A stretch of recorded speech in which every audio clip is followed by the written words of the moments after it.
Apa dosa besar itu? Contohnya seperti berbuat kezaliman kepada sesama. Nah, ini dosa besar. Misalnya kita menggibah orang, menggunjing orang, itu termasuk dosa besar. Ini kadang akan hapus dengan sembahyang 5 waktu, kadang akan hapus dengan dibawa puasa, kadang akan hapus dibawa bersedekah, kadang akan hapus dibawa amaliyah Lailatul Qadar, nisfu Sya'ban. Ini hanya terhapus dengan taubat nasuha, dengan taubat yang benar-benar taubat kepada Allah Subhanahu wa taala. Nah, ini kabair, dosa besar. Kalau dosa-dosa besar itu mesti taubat kepada Allah Subhanahu wa taala. Dari Asmaul Husna adalah Al-Ghaffar. Qala Allah Ta'ala, Allah berfirman, A'udzu billahi minasy syaithanir rajim. Rabbus samawati wal ard wa ma bainahuma al-azizul ghaffar. Tuhan langit dan bumi dan antara keduanya yang maha mulia dan Al-Ghaffar. Wa qala ta'ala ala huwal azizul ghaffar. Wa qala ta'ala fastaghfiru rabbakum innahu kana ghaffara. Banyak sekali di dalam Al-Quran Allah menyebut dirinya dengan sebutan nama Al-Ghaffar. Jadi wajib kita percaya bahwa Al-Ghaffar ini salah satu di antara sekian nama-nama Allah Subhanahu wa ta'ala. Qala al-Imam al-Ghazali rahimahullah, Al-Ghaffar huwa alladhi azhara al-jamila wa satara al-kabiha wadh-dhunubu min jumlatil kaba'ih allati sataraha bi isbali sitri 'alaiha fid dunya wat tajawuzi an 'uqubatiha fil akhirah. Imam Al-Ghazali berkata, Al-Ghaffar itu adalah yang menampakkan keindahan dan menyembunyikan kejelikan. Dan bermula dosa-dosa itu bagian dari kejelikan. Yang Allah tutupi itu dosa-dosa tadi dengan mengulurkan tutupan atas dosa-dosa itu di dalam dunia dan dengan kemaafan dari siksaannya di akhirat nanti. Nah, itulah makna arti Al-Ghaffar. Secara ringkas kita sebut dengan Maha Pengampun. Jadi Al-Ghaffar artinya Maha Pengampun. Itu secara ringkas. Padahal itu bagian aja sebenarnya dari makna Al-Ghaffar. Setiap yang menutupi yang jelek dengan menampakkan keindahan itu adalah Al-Ghaffar. Para muhibbin rahimakumullah. Ada 3 hal yang ditutupi Allah dalam diri kita, yang mana itu adalah merupakan tajalli dari nama Allah Al-Ghaffar. Yang pertama, ditutupi oleh Allah sesuatu yang tidak baik dilihat di tubuh kita ini. Seperti usus misalnya, ginjal, jantung. Nah itu kalau kelihatan kada bagus. Kada bagus kelihatan. Kayak apa aja orang tuh rupa bungasnya, amun usus beuluran siapa kapingin? Ditutupi oleh Allah dengan kulit yang bagus. Nah, ini bagian dari Al-Ghaffar. Menutupi sesuatu yang kada nyaman dipandang dengan sesuatu yang indah. Yang kedua, geritik-geritik hati kita yang jahat itu tidak ada tanda atau alamat di wajah kita. Kita misal hendak menipu orang, adalah bertanda di wajah kita bakal menipu orang. Padahal menipu itu merupakan sifat yang jelek yang kada bagus di dalam hati kita. Ditutupi oleh Allah. Yang ketiga, dosa-dosa yang ada di dalam diri kita ini pun ditutupi oleh Allah. Sehingga kada ketahuan mana orang yang banyak dosa, mana yang kada banyak dosa. Kada terbuka. Ya kalau misal orang banyak dosa tuh bau awaknya kada ada. Kada ada. Sama. Orang banyak dosa lawan nang kada sing dosaan sama. Nah, ini bagian dari nama Allah Al-Ghaffar. Nah, para muhibbin rahimakumullah. Nah, dosa-dosa itu bagian dari kejelikan. Allah tutupi dalam dunia ini. Allah tutupi dengan sesuatu yang indah. Dan di akhirat nanti ditutupi lagi oleh Allah dengan ampunannya. Tutupi lagi dengan ampunan. Nah, oleh karena itu Al-Ghaffar ini seringkali disingkat maknanya dengan Maha Pengampun. Padahal itu hanya bagian dari makna Al-Ghaffar yang sebenarnya. Ada beberapa cara Allah Subhanahu wa Ta'ala yang namanya Al-Ghaffar memberikan ampunan kepada kita. Pertama, Allah berikan kita ampunan secara cuma-cuma.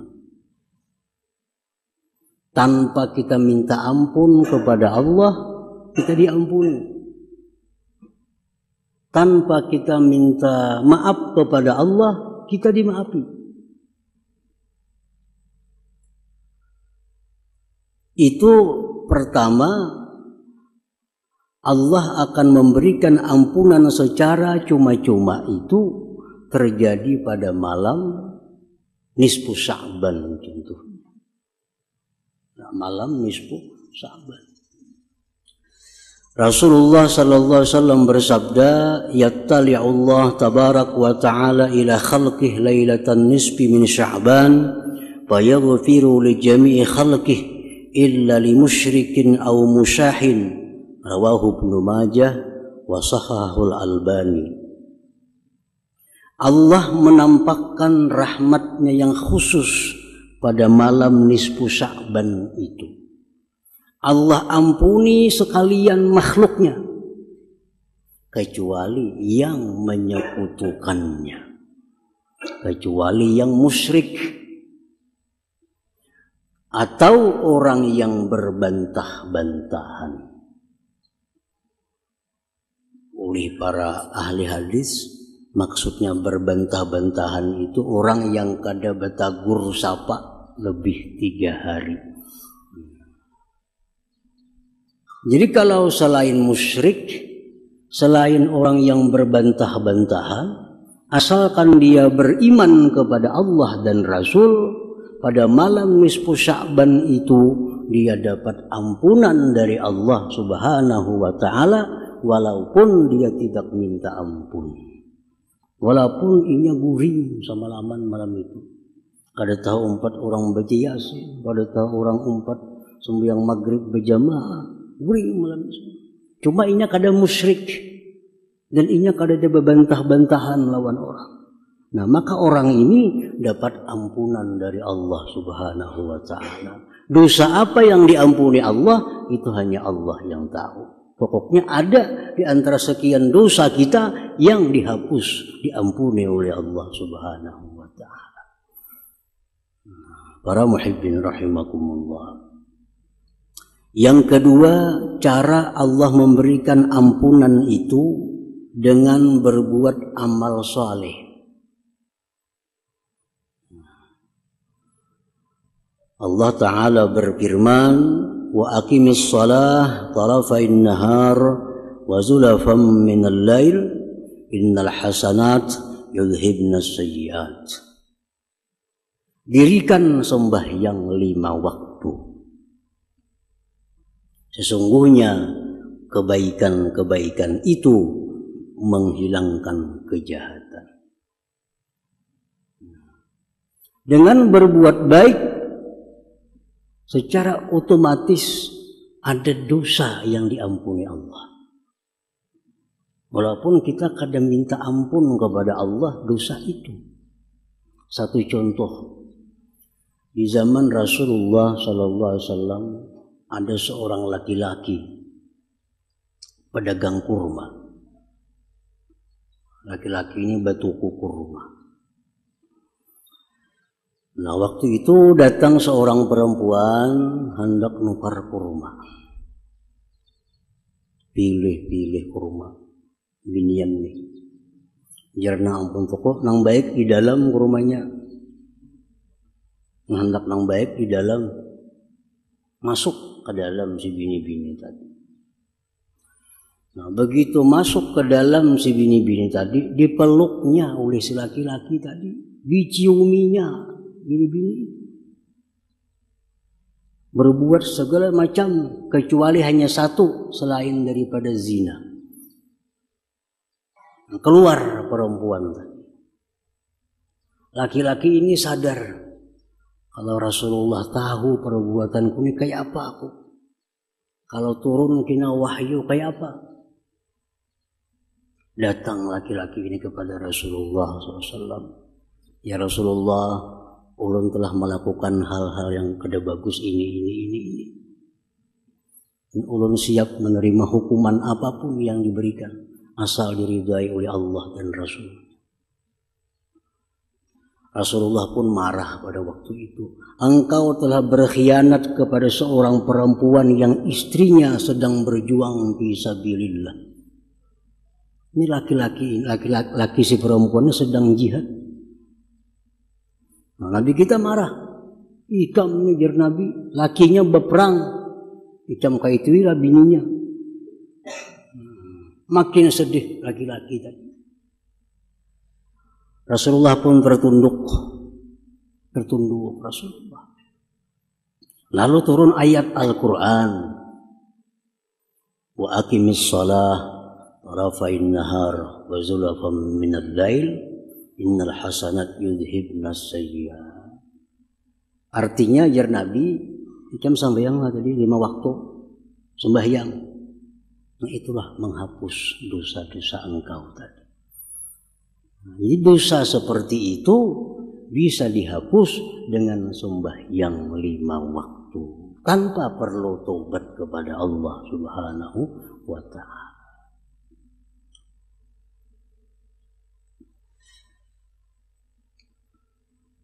Rasulullah SAW bersabda, "Man shama Ramadhana imanan wa ihtisaban ghufira lahu ma taqaddama min dhanbihi." Rawahul Bukhari. Barang siapa yang puasa di bulan Ramadan dalam keadaan beriman, mengharapkan ganjaran dari Allah, diampuni baginya dosa-dosa yang lalu. Jadi puasa itu pun menebus dosa-dosa kita. Cuma dosa apa yang ditebus itu hanya Allah yang mengetahui. Pokoknya dengan puasa Ramadan banyak dosa yang terhapus dengan sendirinya karena perbuatan baik itu. Para muhibbin rahimakumullah. Nah, jadi itu yang kedua, cara Allah mengampuni dosa kita. Al-Ghaffar ini. Yang ketiga, cara Allah mengampuni dosa hambanya itu dengan tobat yang nasuha. Nah, jadi ini artinya dosa ini kada terampuni dengan malam nisfu Sya'ban. Dosa ini kada terampuni dengan malam Qadar. Dosa ini kada terampuni dengan perbuatan-perbuatan kebaikan. Dosa ini hanya bisa diampuni oleh Allah dengan tobat kepada Allah. Nah, tentu ini dosa-dosa yang dianggap kabair, dosa-dosa yang besar. Apa dosa besar itu contohnya? Seperti berbuat kezaliman kepada sesama. Nah, ini dosa besar. Misalnya kita menggibah orang, menggunjing orang, itu termasuk dosa besar. Ini kada akan hapus dengan sembahyang 5 waktu, kada akan hapus dengan dibawa puasa, kada akan hapus dibawa bersedekah, kada akan hapus dibawa amaliyah Lailatul Qadar, nisfu Sya'ban. Ini hanya terhapus dengan taubat nasuha, dengan taubat yang benar-benar taubat kepada Allah Subhanahu wa taala. Nah, ini kabair, dosa besar. Kalau dosa-dosa besar itu mesti taubat kepada Allah Subhanahu wa taala. Nah, para muhibbin rahimakumullah.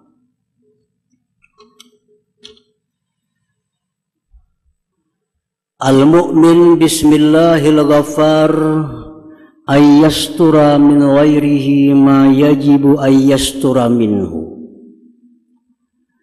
Orang yang beriman dengan nama Allah Al-Ghaffar. Nah, kita sudah percaya nama Allah Al-Ghaffar yang menampakkan keindahan, menutupi segala kejelekan, mengampuni dosa-dosa hambanya. Nah, kita percaya itu. Nah, bila kita percaya itu akan membuat suatu akhlak dalam diri kita. Apa akhlaknya? Bahwa dia menutupi dari orang lain sesuatu yang wajib bahwa dia menutupi daripadanya. Nah, aib orang lain. Allah aja menutupi aib kita. Kenapa kita membuka aib orang lain? Allah adalah menggunjing orang. Kenapa kita menggunjing orang? Nah, kalau kita masih mau menggunjing orang, membuka aib orang, jelas kita belum beriman sepenuhnya dengan nama Allah Al-Ghaffar ini.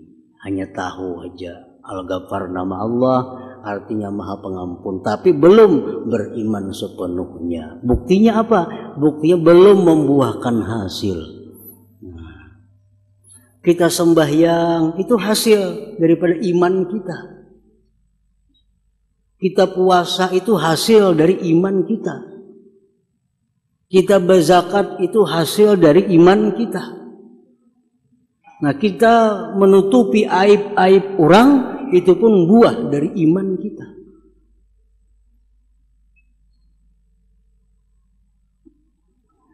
Faqad qala Rasulullah sallallahu alaihi wasallam, man satara aurata akhihil muslim satarallahu auratahu yaumal qiyamah, wa man kasyafa aurata akhihil muslim kasyafallahu aurata hatta yabdahahu biha fi baitih, akhrajahu Ibnu Majah. Barang siapa yang menutupi aib saudaranya yang muslim. Apa aib itu contohnya?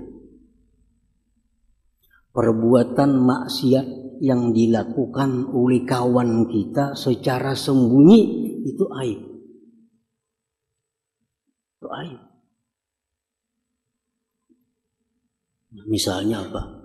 Kawan kita kada puasa, tapi sembunyi-sembunyi nembak kumur minum, kan ketahuan tuh. Kita aja yang tahu. Jangan dikisahkan lawan orang. Ini tuh kada puasa, kada nembak kumur minum. Nah, ini membuka aib. Nah, itu yang dimaksud membuka aib.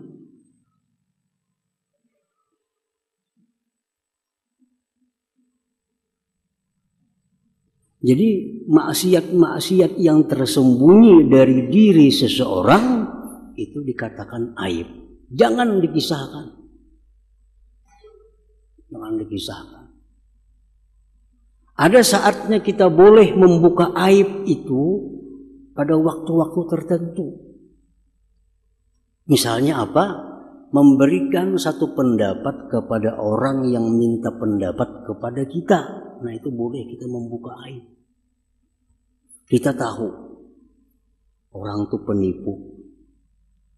Padahal orang lain kada tahu. Kita aja yang tahu ini itu penipu sebujurnya.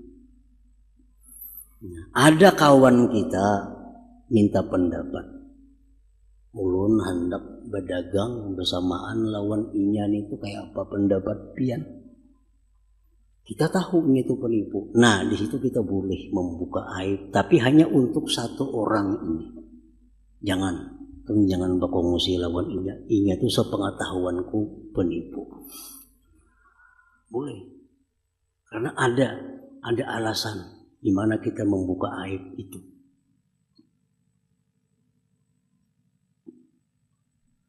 Tapi kalau orang ini sudah maksiatnya terbuka, nah, maksiatnya terang-terangan, itu kada aib lagi.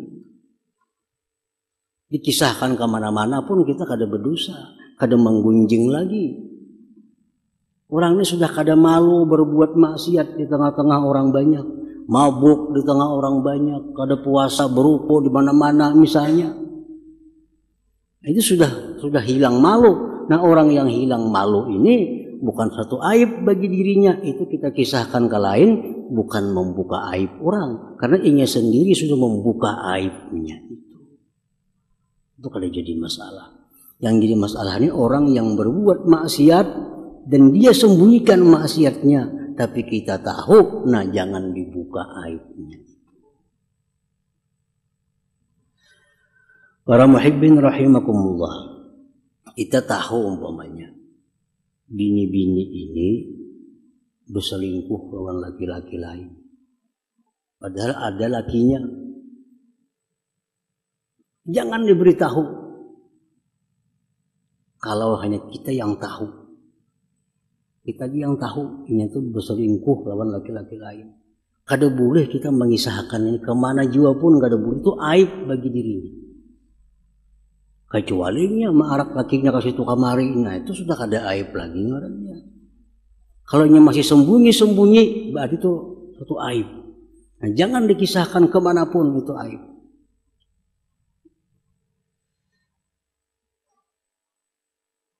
Nah jadi itu pengertian aib. Bukan aib itu misal orang bebini dikisahkan tuh kada aib bebini itu. Tadi dia si pulang tuh kawin tadi jar. Itu kawin pulangnya. Itu kada aib. Buka aja kada apa-apa itu. Kawin itu sunnah Nabi, kada aib. Bukan keaiban yang mesti dijaga. Kada salah itu. Misalkan pada bebini pulang jar si anu bebini pulang. Itu lain aib, kada apa-apa ngisahkan itu tuh sunnah Nabi. Baik lagi dikisahkan ke sana kemarin itu.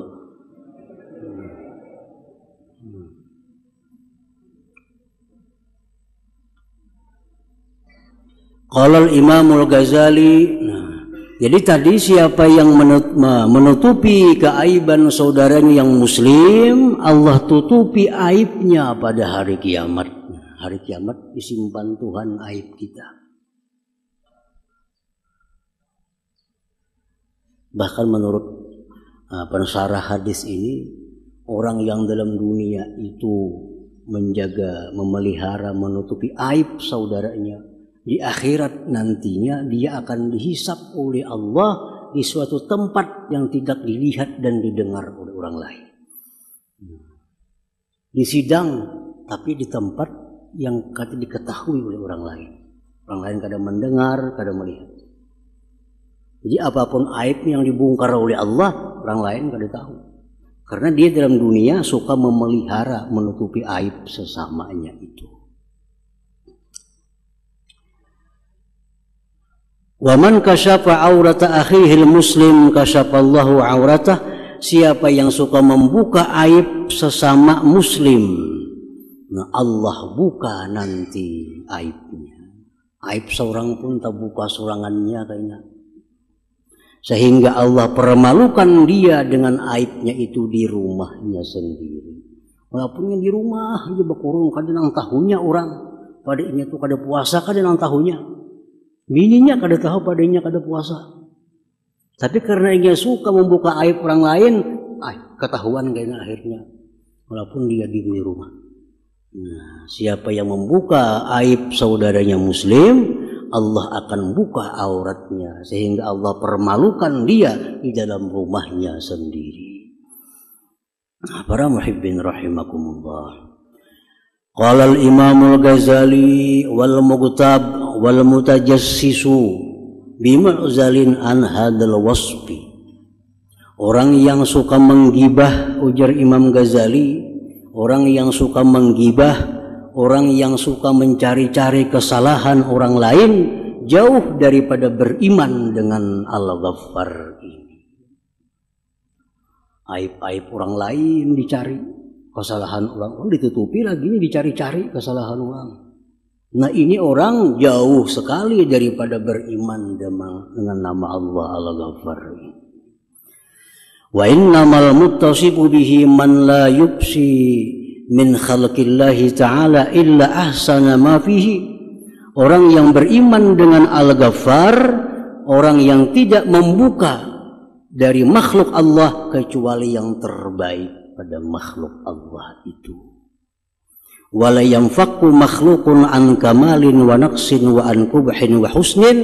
Dan makhluk itu kada terlepas daripada baik dan jelek.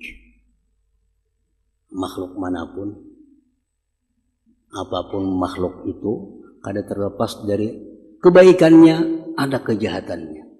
Nah, orang yang beriman dengan nama Allah Al-Ghaffar, dia selalu melihat yang baiknya, membuka yang baiknya, menutupi yang aibnya, menyebut yang baiknya, diam terhadap yang tidak baiknya. Itu Al-Ghaffar.